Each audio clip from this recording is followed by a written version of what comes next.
하나님의 평화가 여러분과 함께 하기를 주의 이름으로 축복합니다. 오늘 우리에게 주시는 하나님의 말씀은 시편 17편 말씀입니다. 오늘 시편의 제목을 붙인다면 정직한 사람의 기도라고 할 수 있습니다. 또는 쫓기는 자의 기도라고도 부를 수 있습니다. 다윗의 기도에는 다양한 내용이 들어 있습니다. 간구, 감사, 회개, 탄식. 다윗의 기도에서 우리가 눈여겨봐야 할 것이 하나 있습니다. 다윗은 하나님께 드리는 기도에 자기 삶을 담았습니다. 실패에 대한 아픔, 사람에게 당한 배신감, 생명의 위협과 보장되지 않은 미래에 대한 두려움, 홀로 버려진 것 같은 막막함, 뿐만 아니라 어떤 자세로 인생을 살아가는지, 힘들고 어려운 상황 속에서도 어떻게 선택하는지, 사람들과 어떻게 관계하는지, 삶의 방향과 자신의 됨됨이도 기도 속에 담아냅니다. 그리고 하나님이 그에게 어떤 분인지, 하나님에 대한 신앙 고백과 하나님이 지금까지 하셨고 또 앞으로 이루실 일에 대한 소망도 올려드립니다. 오늘 시편은 기도입니다. 부르짖고 탄식하면서 하나님의 인도하심과 구원을 간절히 구하면서 기도가 시작됩니다.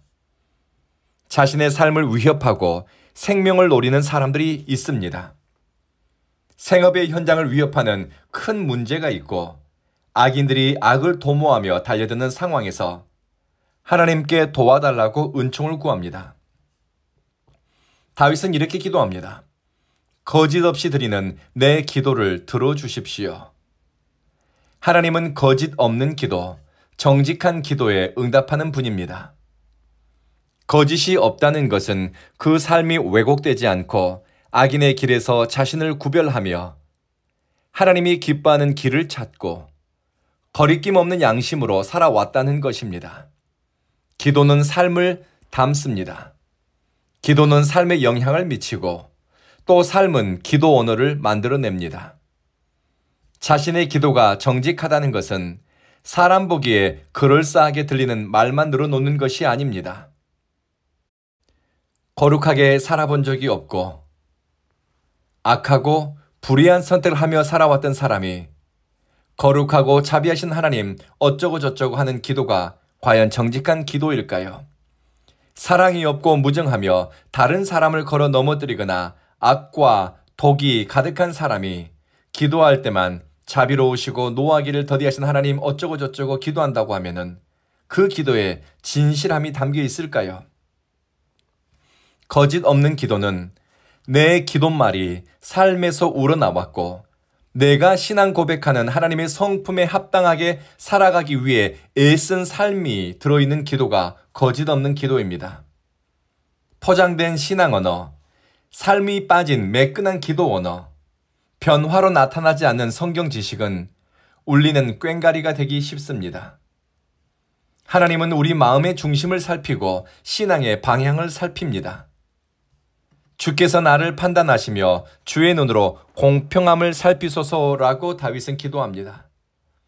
주님께서 내 안에 무엇이 있는지, 내 밖에 어떤 일이 일어나고 있는지, 내가 살아왔던 삶의 흔적들을 한번 살펴봐 달라는 것입니다. 그러면서 내가 하나님 앞에서 참되게 살고 주님 기뻐하는 삶을 살려고 얼마나 애썼는지 주님 알게 될 것이라고 고백합니다.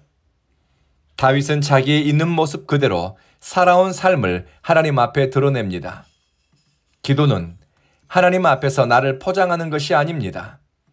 세상에 살면서 썼던 가면들, 의도적이든 아니든 포장하고 가렸던 껍질들을 벗겨내며 주님 앞에 나를 드러내는 행위가 기도입니다.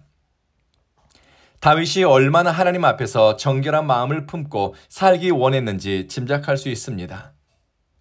세상이 추구하는 방식으로 선택하거나 세상이 제공할 수 있는 좋은 것을 탐하며 자기 길을 고집하지 않았습니다. 오직 주님의 말씀이 가리키는 곳으로 자기 선택과 인생의 방향이 향했음을 주님께 올려드립니다.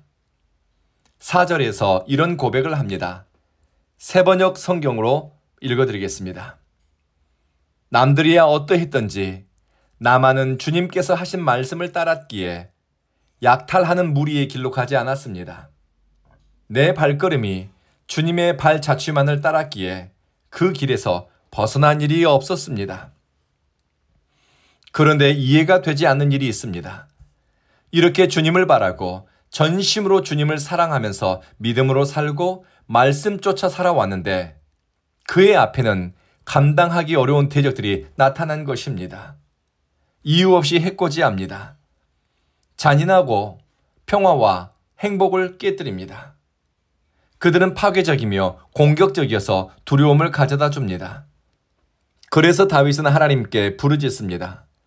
하나님, 내가 주님을 부르니 내게 응답하여 주십시오. 귀 기울이셔서 내가 하는 말을 들어주십시오. 믿음이 있는 사람은 하나님이 내 삶에 개입하기를 구합니다. 그래서 믿음이 있는 사람은 되는 대로 사는 것이 아니라 뜻을 세워 살고 정직한 선택을 하며 살고 주님의 말씀을 쫓아갑니다. 왜요? 내 삶에 주님이 임재하시니까요. 주님을 사랑하는 사람이 주님과 더 깊은 사랑의 소통 안에 들어가기를 열망합니다. 그렇게 주님을 사랑하고 말씀 붙잡고 살아본 경험이 있는 사람은 인생의 어두운 밤에 사망의 음침한 골짜기를 지날 때 주님을 찾고 주님의 구원을 기다립니다. 그들은 기쁨과 위로, 안식과 평화는 선한 목자 되신 주님의 울타리 안에 있을 때라는 것을 알기 때문입니다. 15절 말씀을 쉬운 성경으로 읽어드리며 말씀을 마치겠습니다. 나는 떳떳하게 주님의 얼굴을 뵙겠습니다. 깨어나서 주님의 모습 배울 때에 주님과 함께 있는 것만으로도 내게 기쁨이 넘칠 것입니다. 기도하겠습니다. 자비하신 주님, 정결한 마음 주시고 정직한 영을 새롭게 하소서. 우리 안에 하나님 말씀 붙잡고 살아가는 것이 기쁘고 하나님의 말씀이 교훈하는 것을 따라서 선택하는 용기를 주십시오. 주의 말씀을 쫓아 안과 밖이 새로워지니 우리가 머문 자리에 그리스도의 향기가 배이게 하소서. 사랑하는 주님, 우리 온 교회 믿음의 식구들에게 거룩한 삶에 대한 열망, 일상 속에서 하나님과 동행하는 기쁨을 깨닫게 하소서.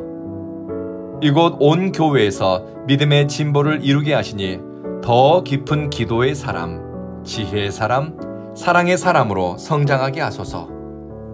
오늘 우리가 걷는 길이 주님과 함께하는 생명길 되기를 예수님 이름으로 기도합니다.